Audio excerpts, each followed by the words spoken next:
বঙ্গবন্ধু কন্যা আওয়ামী লীগ সভাপতি শেখ হাসিনার কারাবন্দী দিবস আজ ১/১১ তত্ত্বাবধায়ক সরকারের সময় বিভিন্ন মিথ্যা বানোয়াট, হয়রানি ও ষড়যন্ত্রমূলক মামলায় ২০০৭ সালের ১৬ জুলাই বঙ্গবন্ধু কন্যা বর্তমান প্রধানমন্ত্রী শেখ হাসিনাকে গ্রেফতার করা হয়েছিল।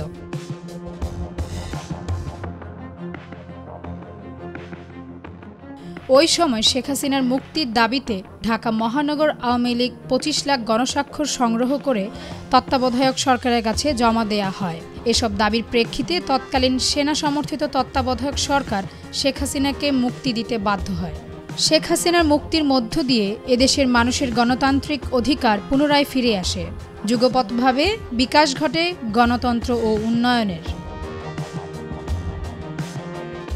সেদিন ভোরে আইনশৃঙ্খলা বাহিনীর প্রায় ২ সহস্রাধিক সদস্য সম্পূর্ণ বেআইনিভাবে বঙ্গবন্ধু কন্যা শেখ হাসিনার ধানমন্ডির বাসভবন সুধা সদন ঘেরাও করে। এ অবস্থায় বঙ্গবন্ধু কন্যা শেখ হাসিনা ফজরের নামাজ আদায় করেন।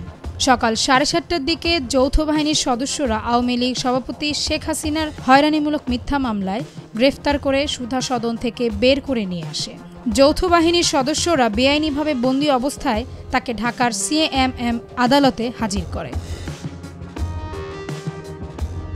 তৎকালীন তত্ত্বাবধায়ক সরকারের নীল নকশা অনুযায়ী আদালতের কার্যক্রম শুরু হওয়ার নির্ধারিত সময়ের প্রায় ২ ঘণ্টা আগেই আওয়ামী লীগ সভাপতি শেখ হাসিনার জামিন আবেদন আইন বহির্ভূতভাবে নামঞ্জুর করে মেট্রোপলিটন ম্যাজিস্ট্রেট। শেখ হাসিনাকে গ্রেফতারের মধ্য দিয়ে বাংলার জনগণের গণতান্ত্রিক অধিকারকে অবরুদ্ধ করার অপপ্রয়াস চালায় তৎকালীন তত্ত্বাবধায়ক সরকার।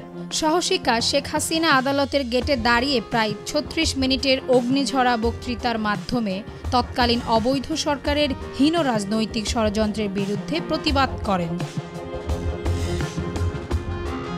গ্রেপ্তারের আগ মুহূর্তে আওয়ামী লীগ সভাপতি শেখ হাসিনা দেশবাসীর উদ্দেশ্যে একটি চিঠির মাধ্যমে জনগণ এবং আওয়ামী লীগের নেতাকর্মীদের গণতন্ত্র রক্ষায় মনোবল না হারিয়ে অন্যায়ের বিরুদ্ধে রুখে দাঁড়ানোর আহ্বান জানান।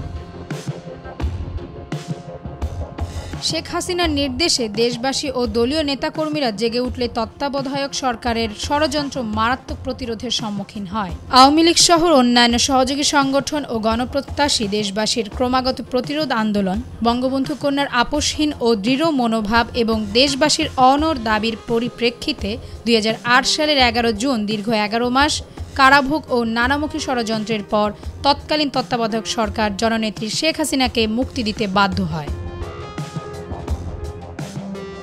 ডেস্ক রিপোর্ট, ভোরের পাতা।